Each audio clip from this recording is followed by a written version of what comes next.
Good morning from Los Angeles. Good morning. It is December 8th, Monday, trading with Sergio. How was everyone's weekend?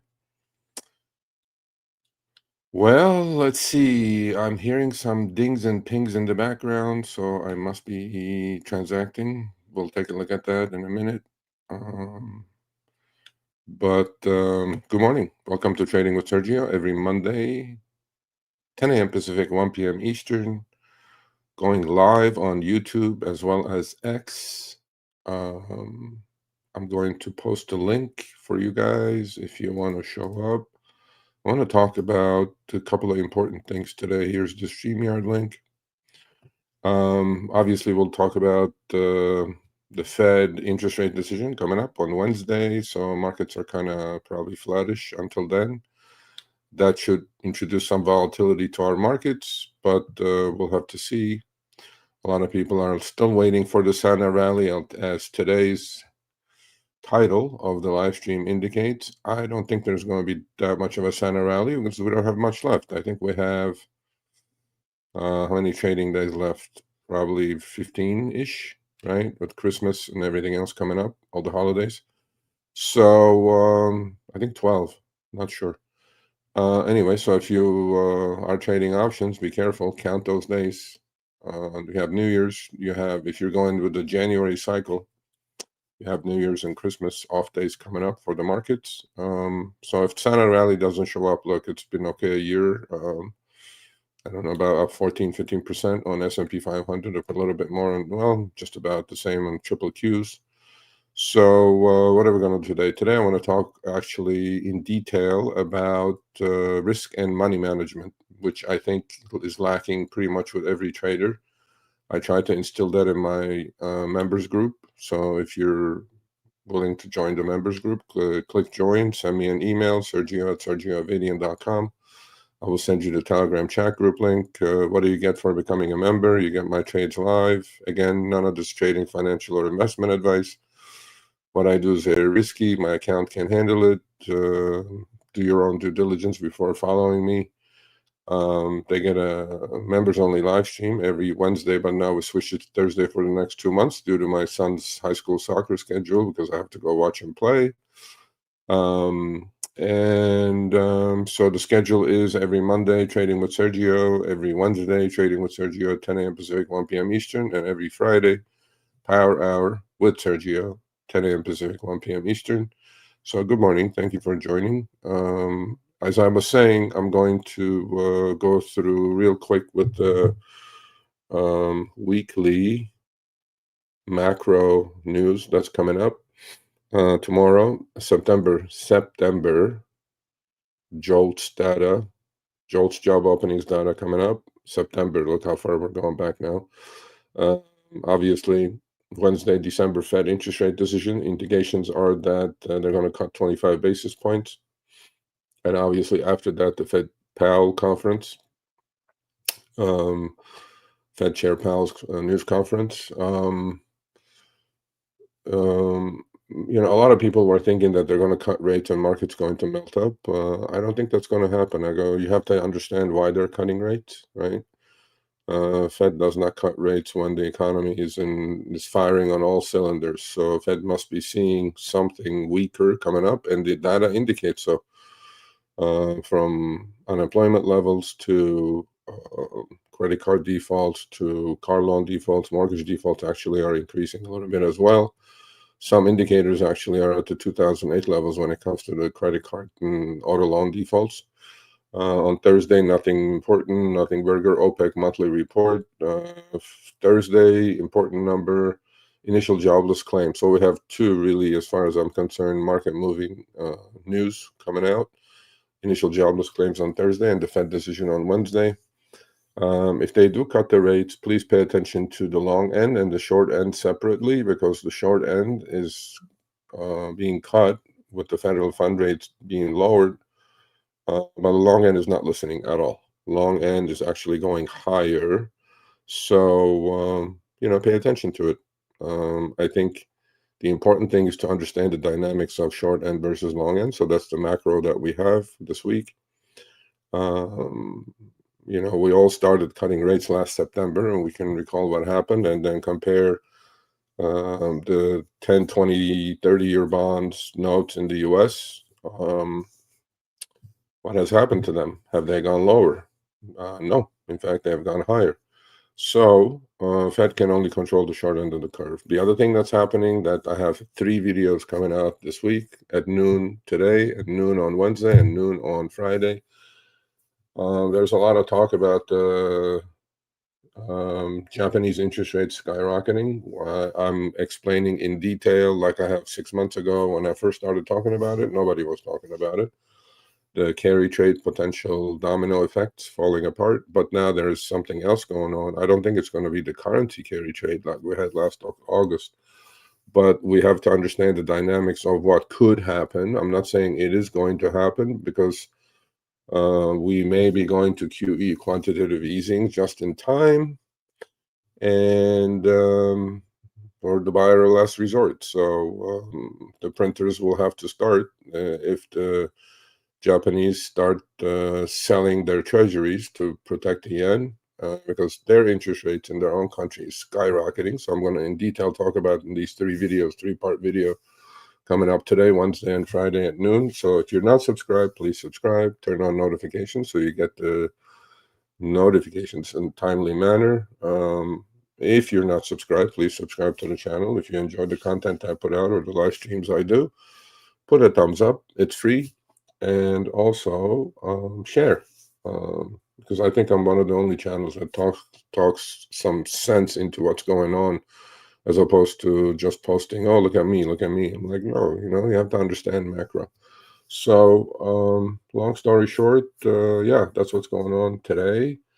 I'm pretty sure I got the notifications on my cell phone. So I'm long NEO options, as some of you know, because I post my positions every Monday, Wednesday, and Friday on the community page of the YouTube channel. So I was long 150 January NEO 5 calls, about 39 cents, although I had sold the 5.5 calls against them last week for a couple of pennies. Those pennies matter, and I'm going to show you guys how they matter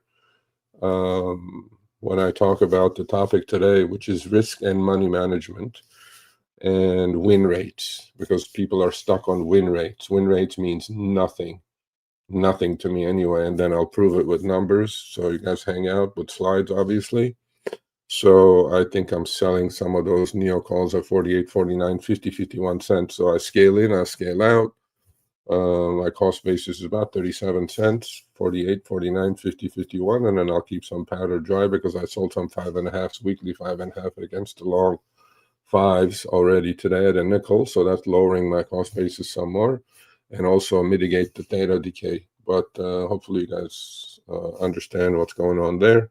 Every other position has pretty much been the same for the past 10 days or so, finishing the year. Get the books straight, take some losses if I needed to for tax loss harvesting. I talked about how you should be thinking about, if you're a trader, especially every trade you make is pretty much short-term, right? Short-term capital gains, taxes you have to pay on that. And then if your other income is pretty high and your ordinary income tax rate, like in California with me, is close to 50% between federal and state, well, you need to do a lot of tax planning not to pay too much taxes. So if you have some losses, I highly recommend you take losses if you're in a high tax state. Yeah, we're gonna do that. So good morning, Doug. Yeah, good morning. You're painting, huh? Okay, cool. So I posted the link. If anybody wants to join, please grab the link. I just ask that you're in a quiet place with a good internet reception, and then we can talk about anything you guys want to talk about.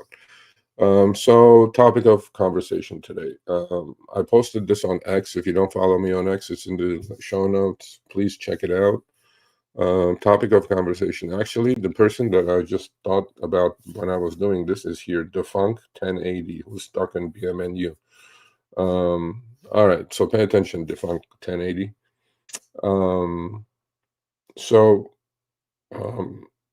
As I've been saying for a year now, since I started the channel, there's investing and there's trading. Okay, so let's put investing aside. I've met many folks who start as traders, short-term swing, day trade, whatever, and then they turn into long-term investors. Why? Because they do not manage risk. They do not manage money properly. What they do is they become hope and pray traders. They get stuck in a trade and they go, okay, it's going to turn around today. It's going to turn around today. It's going to turn around tomorrow. You can't keep going lower. You cannot do this. You cannot do that. You get emotionally involved. You lose all train of thought. You lose why you got in the trade to the first place. And I'm saying trade now, not invest, trade. Trading is an art form. If you don't understand all the mechanics that go into trading, from creating a thesis based on facts, structuring the proper trade, manage risk after you put on the trade, because nobody knows what's going to happen. I don't care who says what. I don't know what's going to happen. You don't know what's going to happen the next minute, let alone next day, let alone next week, let alone next month. So a lot of people on X and YouTube go like, oh yeah, we do this, we do that. I'm like, no, show me what you're doing and make me understand that what you're doing is proper, and don't burn other folks with you who have no experience in this game. So my goal is to talk about my mistakes of the past and what I've learned from those mistakes. And then, again, another goal is not to give you a fish, is to teach you how to fish properly. Because if you're out there trying to catch a 200-pound tuna on a Walmart rod that you bought for 20 bucks, and your test line or your line is or can only handle 20-pound fish, you're going to break the rod and you're going to mess up your reel and you're going to lose the fish. So my thing is, like, these analogies have been told to me by my mentors over 30 years on Wall Street, is that not too many people, once they get into trade, manage risk and manage money properly. Now, when I say risk, is you all know what the risk is when you get in a trade, but then you don't turn into a hope and pray trader, right? Oh, it will be fine. I'm like, no, it's not going to be fine. Once it starts getting going, it's going to keep bleeding you to death. And it's okay to take losses. So the topic is going to be risk management and money management. Money management meaning, how big is your account? What it can handle? What kind of drawdowns you should, experience or allow having drawdowns, because we all have drawdowns. If anybody says they never have drawdowns, run the other direction, they're full of shit. So my point in all of this is, there is, besides the 3 P's that I preach, which is patience, position size, and planning, all are related to this. But then one of the most important things that people don't talk about on YouTube or X is risk. What is risk? We have risk in everything. We have risk when we get in our car to go to the supermarket. We have risk to wake up the next morning. Risk is something that people ignore or neglect to understand when they're putting on a trade. What could go wrong with this? Great traders don't think about how much money I'm going to make. The great traders think about how much money can I lose if this goes sideways, and if that happens, where do I stop the bleeding? Because math is very simple in our world, okay? If you have $100,000 account and you push that account down to allow it to get, a drawdown of 50%, and you get down to 50,000, this is the same numbers, percentages don't lie. It doesn't matter if you have a 5,000 account or a $100 account. If you allow a drawdown of 50%, now you have to double that account. You have to 100% that account has to go up for you to get back to break even where you started.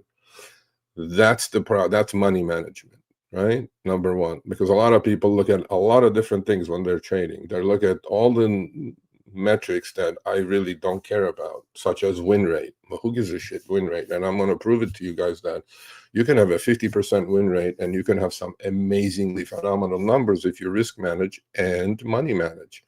So again, math doesn't lie. So which one is better? Have 100,000 account, draw it down to 50, and then now you're under pressure to double it to get just back to even, or allow a 12-15% drawdown and then just get back up about 18% to get back to an equity new all-time high. I look at my equity. My equity is my scoreboard.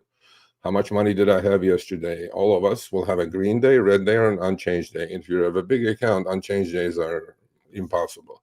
So it's either going to be green or red. Well, you're seeing that. You may have 50 positions on. It doesn't matter. They all have their own mark-to-market pluses and minuses against that number. That number is your scoreboard. That number does not lie. We all have that. It's called net liq or net liquidation value, account value, whatever you want to call it, right? So I just trade that. I may have 5, 6, 8, 10, 20 positions on, but they are all contributing negatively or positively every single second of every day. It's called mark to market, as I said. So that number is changing. So I'm going to try to make sure that if that number starts going down, where do I stop this? And in order to stop it, look, you can go flat things like this. It took you 10 seconds to put the trade on. It'll take you 10 seconds to take the trade off, even with a loss. But people are not comfortable taking losses. When people are not comfortable taking losses, okay, that's when they get into trouble. And that comes with risk management and money management. So I'm going to put a couple of slides up, and I'm going to actually debunk the fallacy that's out there that, ooh, my win rate is 80%, my win rate is 90%. Who cares if your win rate is 90%? And these are pretty doable numbers actually for everyone. So let me go to the first slide and let's start talking about it. So I went into Gemini, or I think it was ChatGPT, one or the other. It doesn't matter. You can do this on your own, by the way. So here's my prompt that I put in. Let's see if some of you agree with this or disagree with this. I start trading with $100,000, round number. How much money would I have at the end of the year if I gained just 20% on each winning trade and lost 10% on each losing trade? Calculate me numbers over 252 trading days, because there are how many days there are trading days there are in a year, and 500 trades a year with a win percentage of exactly 50%. Exactly 50-50. If I do 10 trades, I'm right 5 times, I'm wrong 5 times. Also allocate only 10% of total capital to each trade. Let me read that again. I start trading with $100,000. How much money would I have at the end of the year if I gained 20% on each winning trade and lost 10% on each losing trade? Calculate over 252 trading days and 500 trades a year with a win percentage of exactly 50%. Also allocate only 10% of total capital on each trade. Okay? Short answer is 1.145,095,019 Let me read that again. We're starting with $100,000. We have a 50-50 win-loss rate. All we're doing in manage it, we're taking profits at 20%. It may be a week, month, year, whatever it is, taking 20% and losses of 10%. 500 trades a year is really not that high for an active trader like myself, 252 trading days. And I'm only allocating, if I'm starting with 100, I'm only allocating $10,000, which is 10% of capital for each trade. I would have, with the compounding, 1.15 million, 1.145 million and $95,000. How this is computed: starting capital $100,000, position size per trade 10% of current capital, which is F equals 0.1, because there is a formula for this. Win rate plus 20% on the position per win multiplier, which is 1.02. Losses minus 10 on each position per loss multiplier, 1 minus F, which is 0.99. 500 trades with 50% wins, 250 wins, 250% losses, 250 losses. For the year, your account would be up 1,045%. Now, how is this possible? Well, it is possible because of risk management and money management. That's it. There is no ifs, there is no buts, there is nothing else that goes with it. So, and then I put it on a graph. Here's the deal. Equity curve, 500 trades, 10% goes to each trade, 250 wins, 250 losses, random order, okay? Once the simulations are run, that's what your equity graph is going to look like. And how does that look? Wouldn't you like to have an equity graph like that? That's account equity, folks. Okay.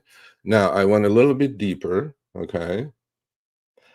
Equity, by the way, this curve is randomized. Now, you can have 5 losses in a row. You can have 10 wins in a row, but then we're just going at the end, 250 wins, 250 losses, okay?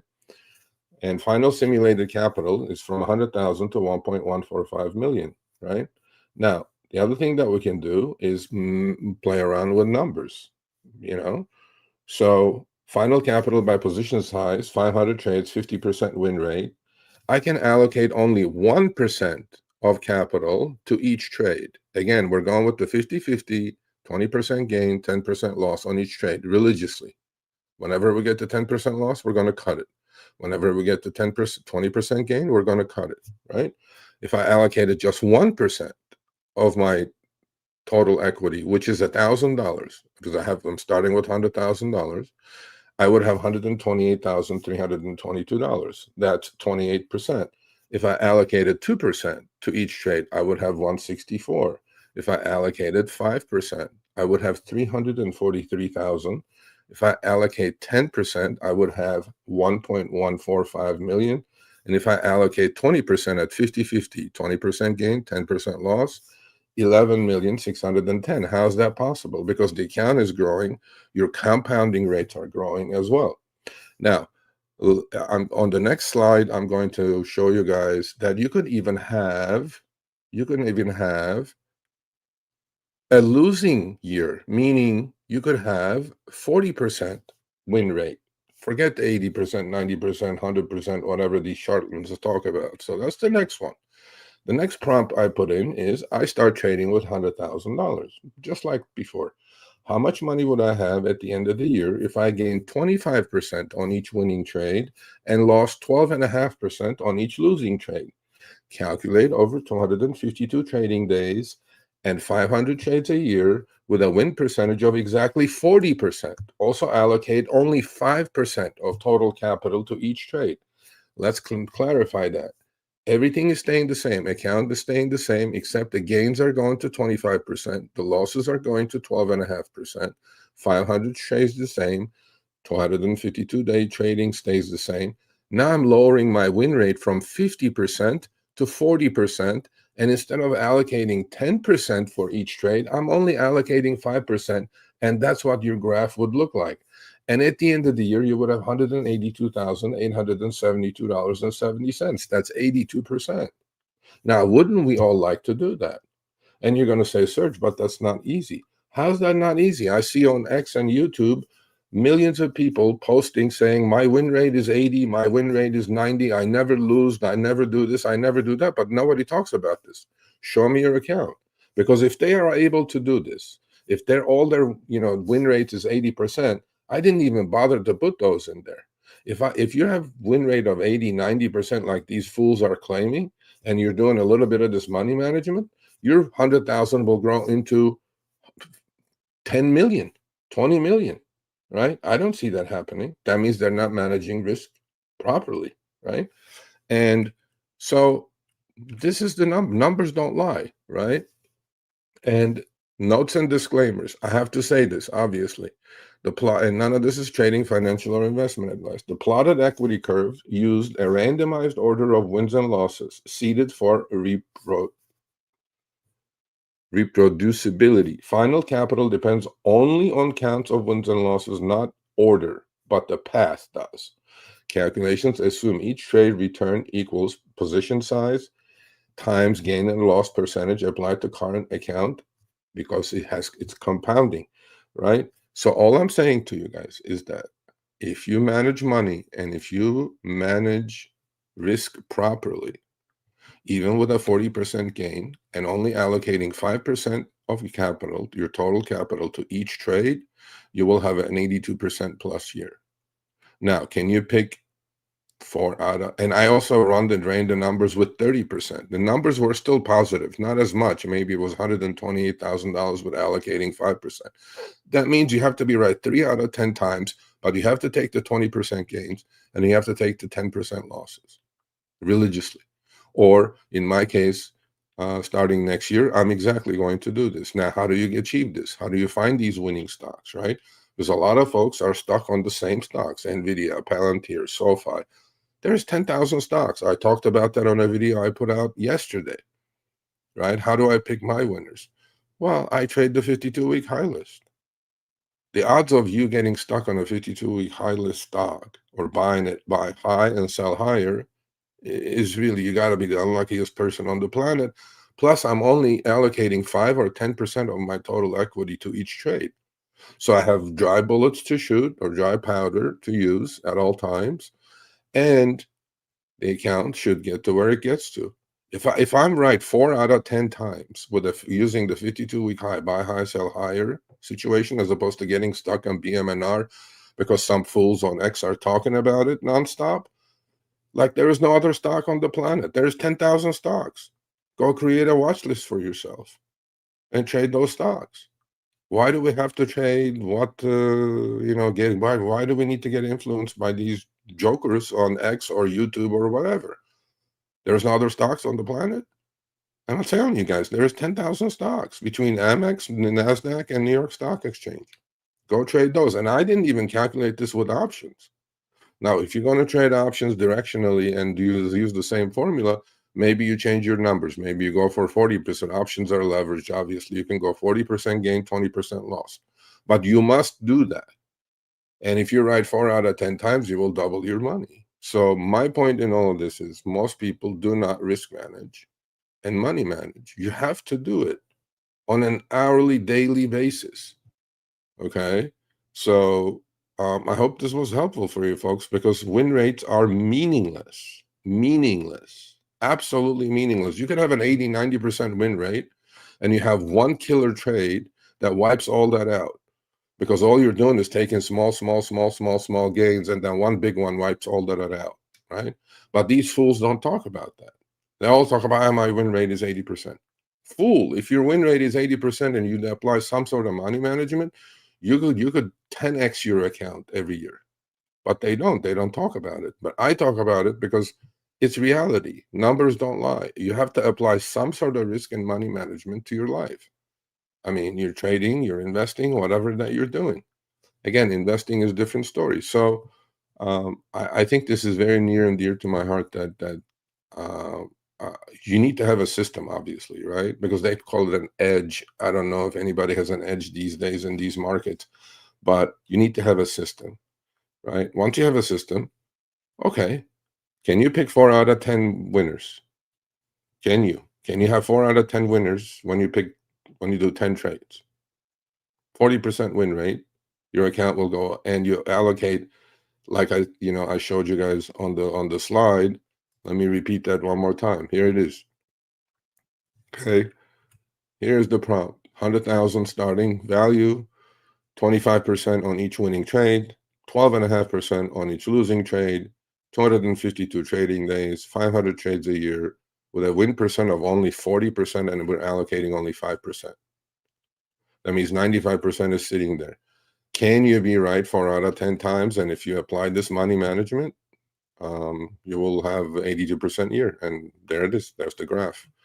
And I don't see these types of graphs on X, by the way, when these people post, because on the first drawdown, their account goes down 50%.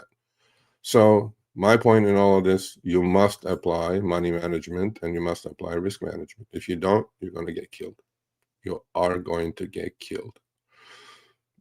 So good morning, everyone. Let's answer some questions, go to positions, and then I'll answer some more questions. So a reminder, every Monday, Wednesday, and Friday, I'm going live at 10 a.m. Pacific, 1 p.m. Eastern. If anybody wants to show up, here's the link. You can show up and we can discuss whatever you guys want to discuss.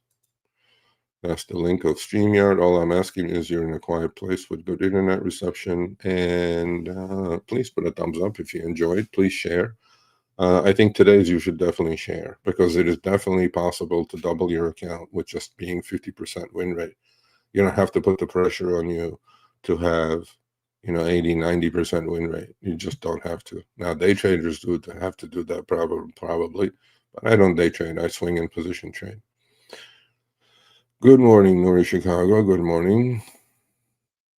The Funk says, I appreciate the help. I'm not trying to help you, bro. I'm just trying to guide you that you don't ever do what you did again. My plan is to assign the first 15,000 shares and sell 13.5, 14.5 in a potential ETH bounce January to March. Well, you're hoping. What if it doesn't happen? You watch the video about volatility drag? What if it goes sideways? What if BMNR goes sideways for 6 months? You know about volatility drag, right? So because you're, again, you see, you're thinking positively. What if Ethereum drops to 25? What's your plan? 2,500 and BMNR drops to, I don't know, 25 again, and BMNU is at 5. What is your plan? Because you're still bullish. What is your plan for the other side of the coin? I don't think you have one. I don't think you have one.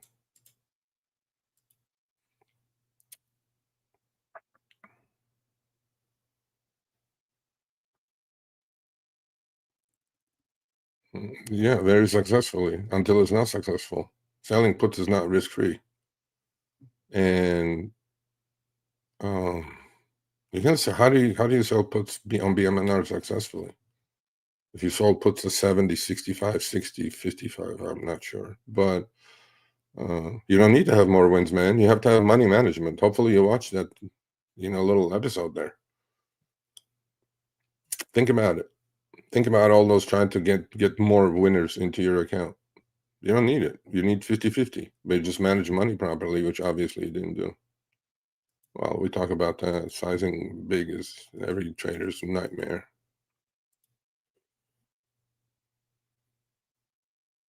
Well, for the future, if you survive this thing, yeah, do that.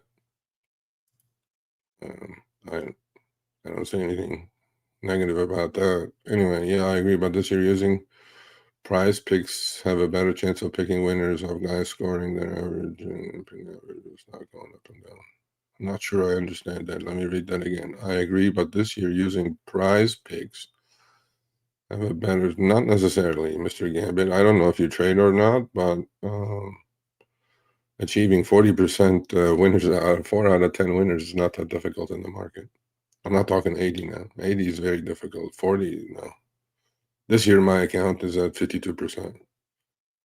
Picking winners are going. Well, you just have to money manage and risk manage. I mean, the numbers don't lie. Well, no, there are a lot of things you can use for stocks to go up and down, and I talked about the 52-week high list and all these things. And there's much more. It's more involved than just shooting darts or shooting darts on a board. It's much, much more involved than that. I mean, luck plays a certain part, obviously, but it's not luck. I would say luck is needed, obviously. Okay, Joshua, you're gonna go to YouTube jail. Adios, Joshua. You're a moron. Anyway, so what are we gonna do? We're going to go to the position screen. Let's see what we sold. Hopefully you guys can see that. Positions have not changed that much, really. Same Strive leaps, 425. Now I added 25 at 20 cents. 425, 2.5 leaps going out to January 2027.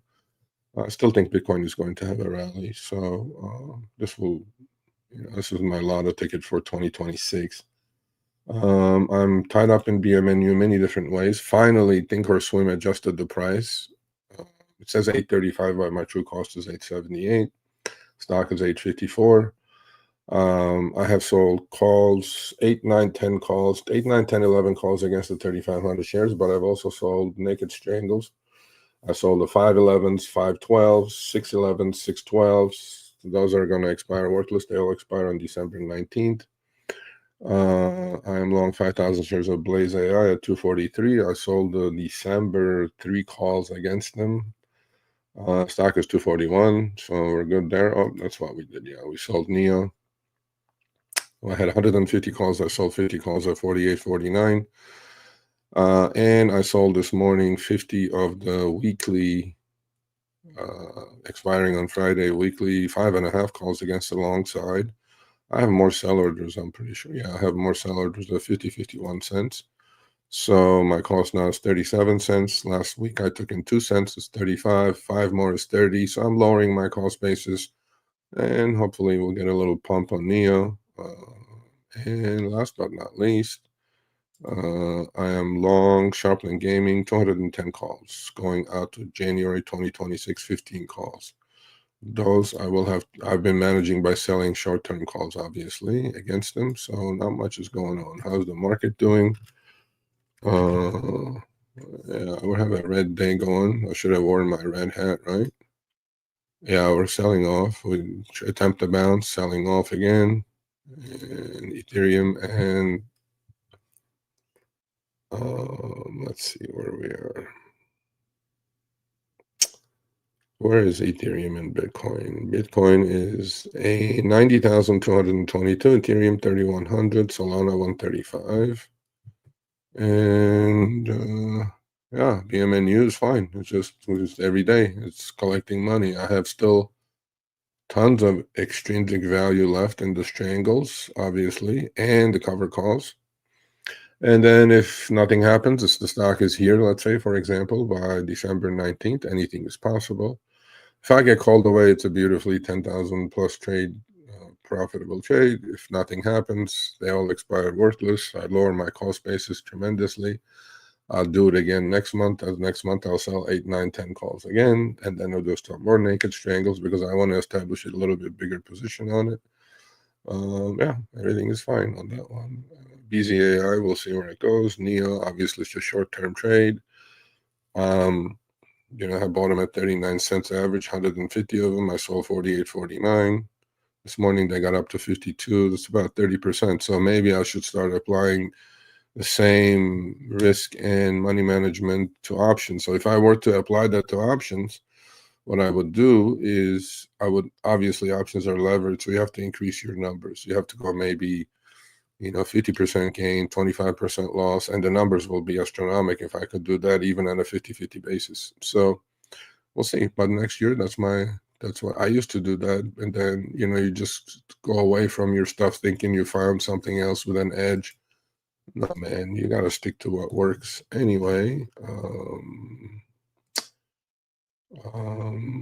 What else? Yeah, that's about it. Those are the positions.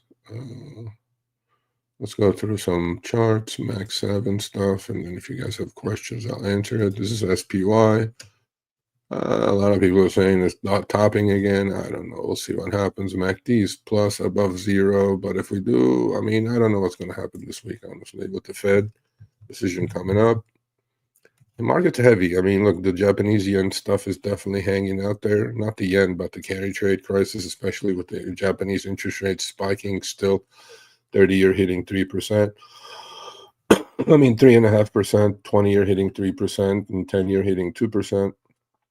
The liquidity seems like it's not there. Obviously, you can't put on a carry trade today because of the rates shooting up in Japan. So that's like less liquidity, and that's why the market's not going, because when they put on the carry trade, money came here, bought bonds and or stocks. So this is TLT. Look at TLT. It's breaking down. Actually, rates are going higher while the Fed is cutting rates. And last September was the first one. We can go back to last September.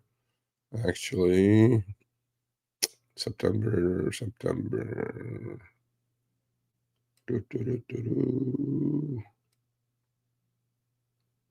This is 2025. So last cut happened September of last year. You guys recall, right? And since then, TLT has not gone anywhere. In fact, the rates have gone higher. Here's triple Q. Nothing going on. Some of the Max 7s. Apple pulling back to 20 MA, which is fine. I own Google in my long-term portfolio, so that's fine. Some of the high flyers, obviously, Hood. Everybody's, it's getting into resistance now.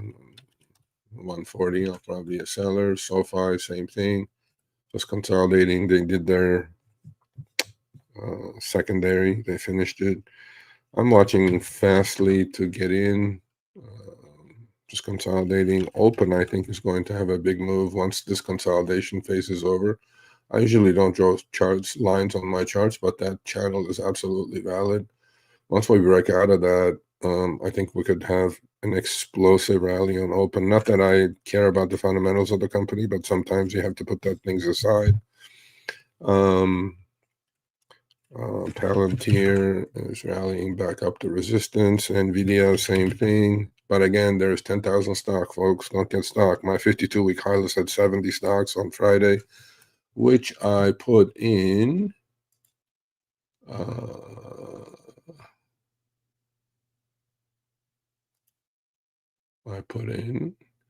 On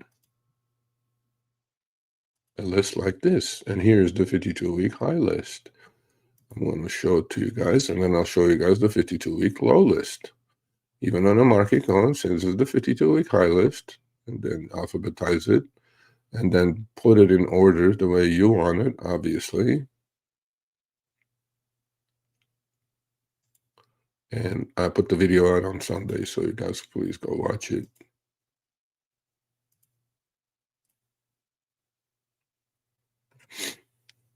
There's the 52-week high list right there.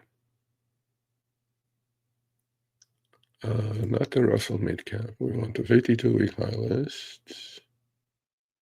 This is the 52-week high list. There we go. And I put on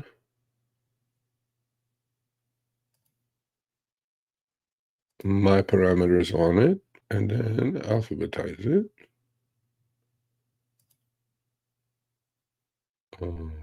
That's the 52-week high list. This is the 52-week low list. Look how many stocks are hitting lows. Tons, right? If you like shorting things, obviously. And here's the 52-week high list. And if you, and there you go. Alphabetize it A through Z. I don't know, there's endless. Like there's probably, this is 10, 20, 30, 40, 50. So each page about 40 stocks, and there's 3 pages of it, 120 stocks. Pick those. You'll have an easier chance of making some money with those than trying to pick bottoms and tops or trying to catch falling knives. So that's NVIDIA.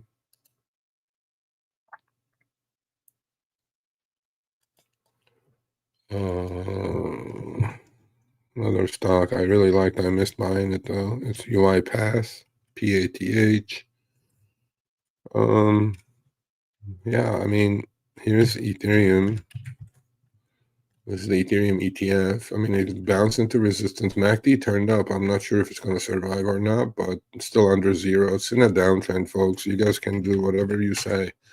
It's in a downtrend. We test its potential. We bounced to the middle band. We, technically speaking, obviously, 200 EMA is turning down now. That confirms the downtrend. The death cross has happened. 50 going under the 200.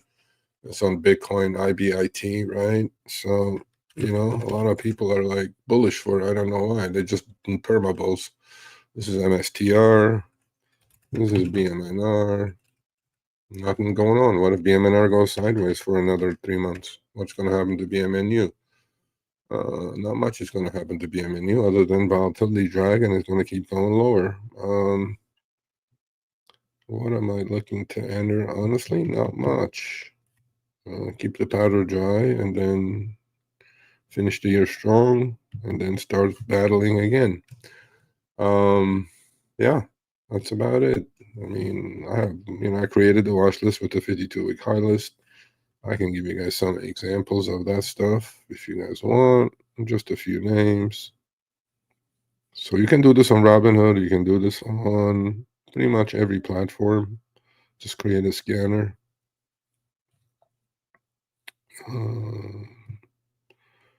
There we go. Okay. Today there are 61 stocks on the list, and on my Think or Swim, my parameters are set a little bit more different. So, you know, I'll just go through some names. ADI is in there. There's your 52-week high list. Deal with these stocks, like, folks. Don't deal with your HIMs and all the same bullshit stocks that everybody talks about on X. There is ALMS, MCore Technologies. You know, these are not small companies, by the way. Just trade the 52-week high list. Avago, there's a multi-$100 billion company making a new high. AXTI. There's one. AXTI is AXT Corp. Look at that. I mean, just got to trade. You know, a lot of bank stocks are in there. Citicorp, Bank of Mellon, Bank of New York Mellon. Obviously, these, you know, you can see the rotation when this kind of thing happens.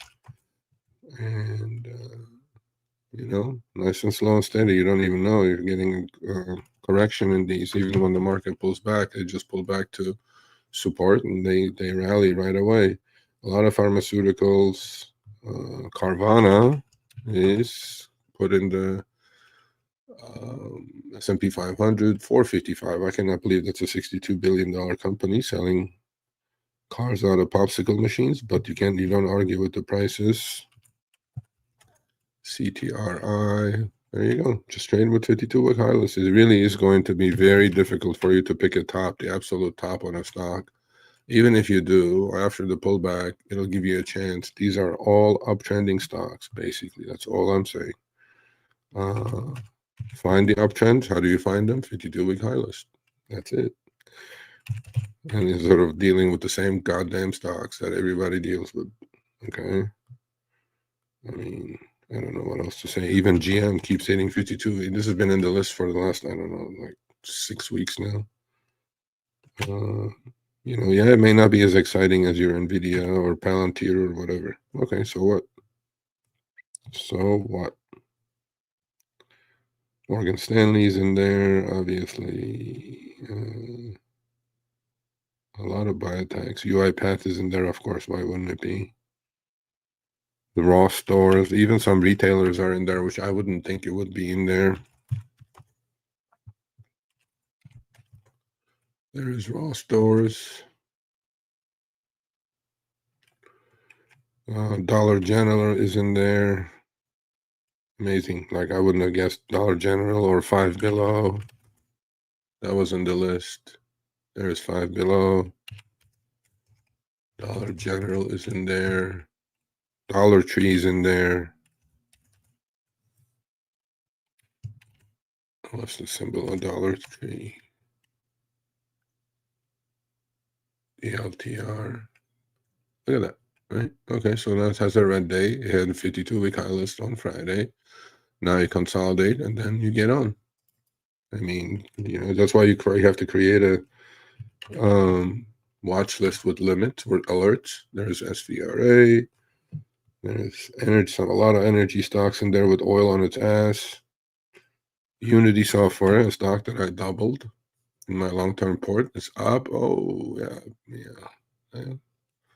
That's been in that list for a long time. Ventus, VTR. I don't even know what the company does, but it doesn't matter. It does not matter. Warner Brothers is in there. A lot of, like I said, bank stocks and just create a watch list, man. That's it. Just deal with these. Deal with uptrends instead of trying to pick bottoms. And that's what my recommendation would be for all the people who want to manage money better and manage account equity better and 50% gains. Let's aim for that. Let's aim for 50%, 50-50. And manage money. Up 25%, you get out. Down 12.5%, you get out. Doesn't matter. Just try it. And at the end of the year, if you're 50-50, allocate 5% of your capital. Okay, just 5% to each trade. And manage money. You'll be fine. What else is there to say? Da, da, da, da, da, da. Let's answer some questions. I'll go have a cup of coffee. Sergio, do you see a good strategy by puts on and calls at the money, same expiration on a stock that is expected to sell others? Yeah, that's a straddle. Depends, but then the market makers, you know, before earnings, they pump the IV so much that you have to have a massive move. Or the next day, next 2-3 days, IV crush is going to get to you, especially if the stock doesn't move. So, yeah, you can straddle it. You can buy the same puts and calls. If the stock is at 40, earnings are coming out, buy the 40 puts, 40 calls. But then market makers are not stupid. They're not there because they're stupid. So what they're going to do is they pump IV, right? Now you can go out a month or cycle, maybe 2 cycles. If you think after the earnings for a month or 2 period, you're going to have a much bigger move coming up, then you can put on a straddle with those strikes and expirations, and then you don't have the decay that you have to deal with. But if you're going to do a short term, you better be right, and the move better be massive within a week or so if you're going to do it with weeklies and things like that, but look, I mean, things happen when earnings come out, stocks start moving the right direction, up or down. One side will print and the other side can go to hell, doesn't matter. And then you can start, selling some calls against your long calls. You can sell some puts against your long puts. You can do all kinds of things. But a straddle is definitely a trade idea that once in a while I deploy. I really don't use too much of it. How would I structure a trade around the ticker that's 52-week high? Synthetics, sell puts, buy calls, just like buying the stock or buy the stock. If you don't have the funds, then do some synthetics. Definitely I froze. That's fucked up. Am I back? I think I'm back. Maybe. What is happening?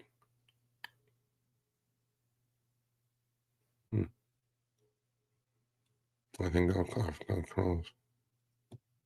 Again, couldn't.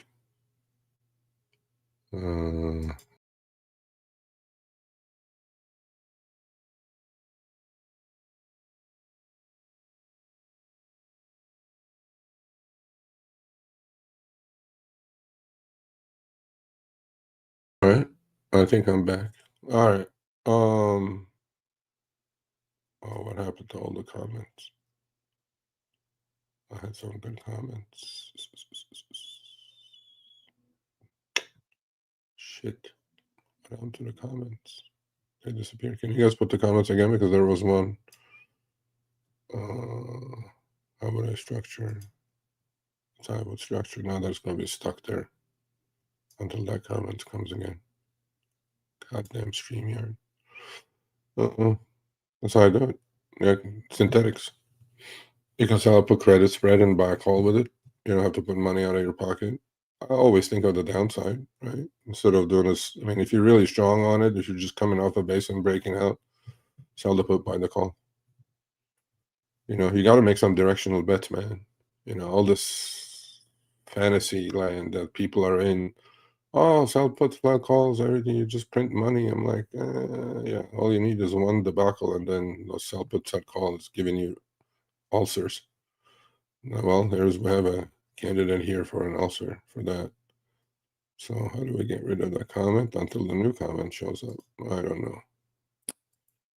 know. Does anybody want to join? I'll post the link one more time.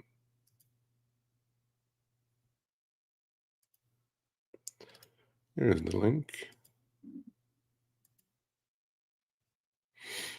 Okay, I saw your last one about Kimberly Clark. Look, man, you're telling me some fundamental stuff that everybody knows. It's not like you're the only one that knows. Yes, I do accumulate crypto. In fact, I DCA'd again this morning. I do it. See, a lot of people always talk about their wins. Great. Awesome. I turned 5K into 30K with Cardano in the past, but I can't find anymore. Well, what happened to you during the altcoin crash? I don't know. Anyway, yeah, congrats. Yeah, I do accumulate crypto. I only buy Bitcoin. I DCA Bitcoin every Monday. I've been doing it all year. And I bought my first Bitcoin in 2020, didn't touch it until it became a more institutional based, and the new, obviously, administration is very friendly to crypto. There was no reason for you to be in crypto other than to buy and hold whatever you had, because SEC was against it, all this, but now we have all these ETFs. I'm not talking about the stats are doing what they're doing, but crypto is institutionalized now. BlackRock and iShares and all these things, they have all these ETFs. So it's not going anywhere.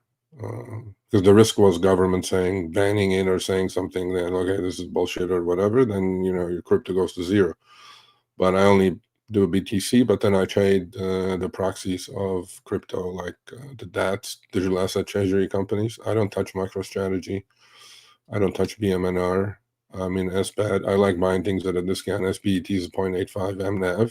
I've done videos about that. You have to go educate yourself, otherwise don't get into it. I think you were the one asked about Kimberly Clark. I don't know if I can get into the charts now. Well, let's see. Yeah, we can get into the charts. We definitely can. Okay. Let's take a look. Kimberly Clark. I'll put this up. And then we go here.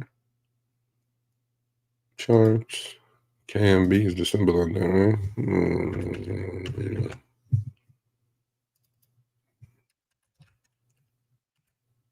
Yep. Bro. I'm talking to the guy 52-week high, showing me a 52-week low. I couldn't care less about these types of things. Charts, anyway. Not a chance. In my investment account, I may care about these. I'm not trading. Let's see. UPS is, I'm looking at my long-term port now. UPS going sideways. Bought that a week and a half ago. Lulu was having a big down day. It's in my long-term port. Still up a little bit on it. Google, I'm up 100 and almost 200%. So I'm not going to touch any of the stuff. Go for 1 year, 1 day. I'm looking at Rocket Mortgage to add. Actually, I started looking at Netflix to add as well. Yeah, maybe we get down to maybe we get down to 85 range, somewhere around here. Yeah, then I'll take a look. Now, be patient, folks. When something is in a downtrend, doesn't mean you buy it and it stops there. It's probably going to go lower. Fastly, I'm definitely looking to buy. Just high-level consolidation. Again, investment account, right? And I have Kava. We're coming back nice on that. Still down about 10%. Yeah, I mean,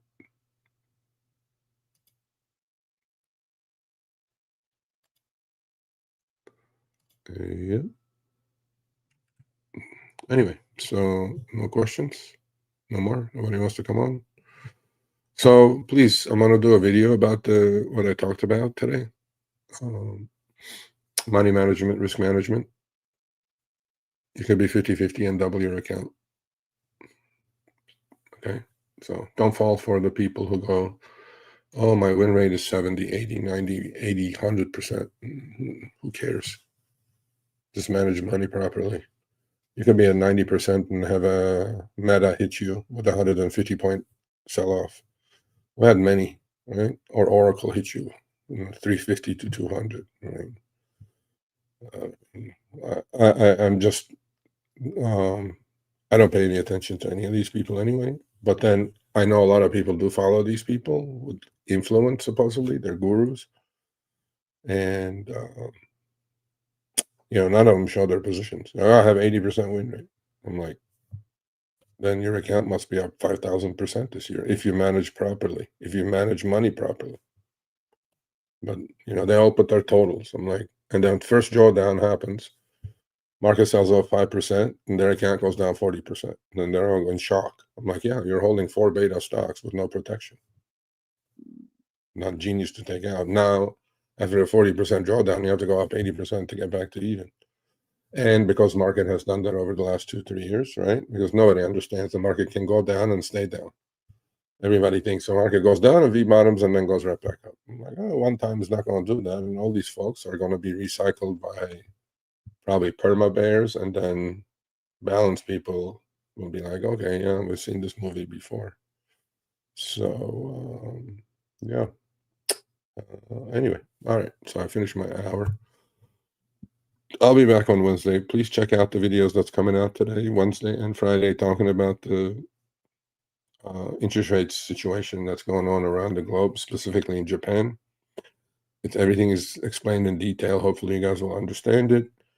And Wednesday, trading with Sergio, 10 a.m. Pacific, 1 p.m. Eastern. Friday, Power Hour with Sergio, 10 a.m. Pacific, 1 p.m. Eastern. And please put a thumbs up if you enjoy it. Please share. Oh, last but not least, please, actually, you still have time. It's 11 a.m. At 12 today.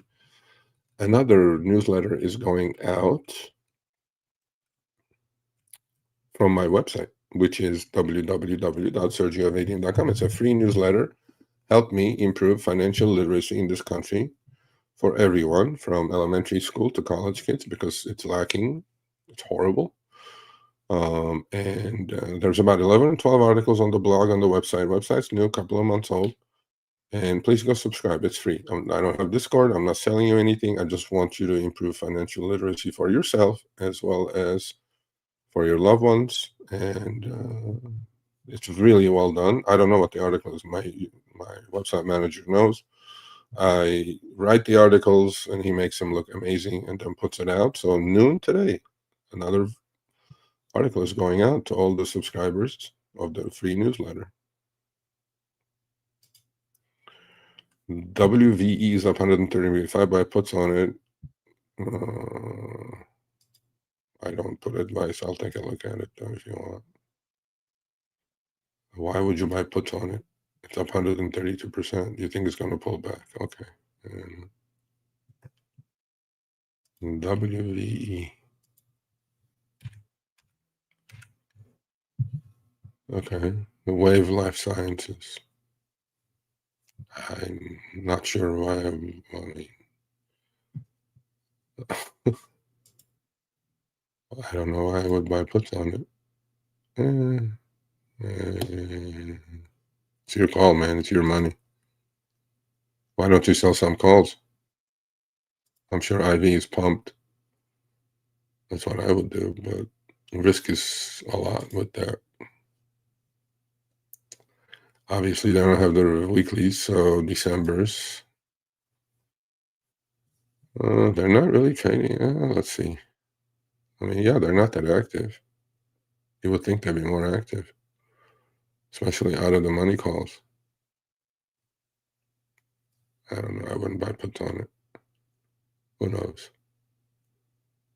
These things have like usually 2 to 3 days left. I have no idea what this company does. So, what puts? Stock is 17, hit 20 already. Look how expensive they are, man. They're 175 IV.